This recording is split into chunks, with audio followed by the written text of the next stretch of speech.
تماشاوان هێژان ها داخوێنەیەکە زندی تێداین bi taybet ew daxuyaniya şandeya dem Partiya İmraliye ku îro çûbûn serdana Rêber Abdullah Öcalan hevdîtin li gel wî pêk anîbûn ji xwe ev encama serdanê ye. Di wê derê de çi got û bêj kirine çi nîqaşkirine bi rengekî zindî berê xwe didin wê derê qene em wê daxuyaniyê bi were bi parve bikin. Rodardike û ew jî pir xemgîn e ji ber rewşa Sirûsûreya Önder û temennî û daxwaza wî jî ew e ku hêviya xwe ew e ku Birêz Öcalan ku Sirûsûreya Önder bigîje tenduristiya xwe.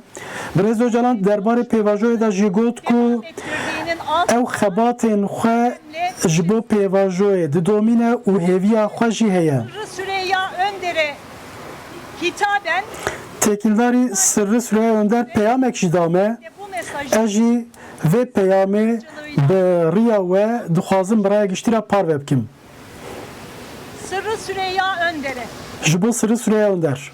Sırrı Süreyya Önder'e yaşadığı rahatsızlık nedeniyle Ji ber nexweşiya wî ez şîfayê ji Sırrı Süreyya Önder re dixwazim ji malbata wî dostên wî û heskiriyê wî re jî Süreyya Önder dibêjim xwedê şîfayê xêrê bide. mesaimiz var. 12 salan me bi Sırrı Süreyya Önder re mesaiyekî kir. Şudur. Giringiya xwe çi ye? Türkmen kökenli Ew bi eslê xwe Tirkmen e ji Semsûrê geleneğini temsil ji ew nûnerê büyük kevneşopiya Baba İshak e.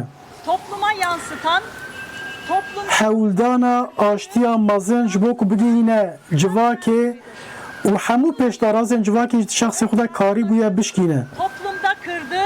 û wî jî kir di meclisê da di kuçew kolanan da di meclisê de hemû pêşdarazan xistin.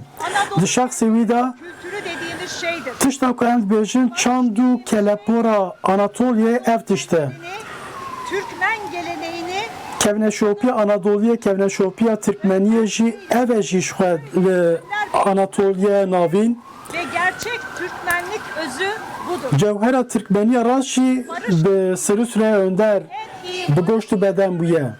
Çanda herî xurt a aştiye bu biçimde siyaset yapan li dijî zihniyeta ku dijminatiye dixwaze kûr bike sekne. baş etme, onu yönetebilme kültürü Çanda serî derxistina bi astengiyan re derinleştirmeden olumluya dönüştürebilendir. ev çanda ku hemû astengiyan dikare derbas bike. Nereye gittiğini, Herkes sına bağlılığını beyan ettiği ku rabûn çûn nexweşxanê li rewşa Sırrı Süreyya Önder pirsîn. çabasını Em jî ji vê derê geliştirmekten geçer. ji vê derê ji wan re dibêjin kesê ku çûn nexweşxanê ji wan re dibêjin Sırrı Süreyya Önder qastê aştiyê bû wê jî ji bo aştiyê têp koşin. Ez Sırrı Süreyya Önder re şîfayê ji malbata wî heskirî û dostî re jî Hali sabrê metanetê dixwazim. olmasını Bi hêviya min ew e ku di rojeke zûtir de bigîje tenduristiya xwe baş bê û dîsa bê nava we.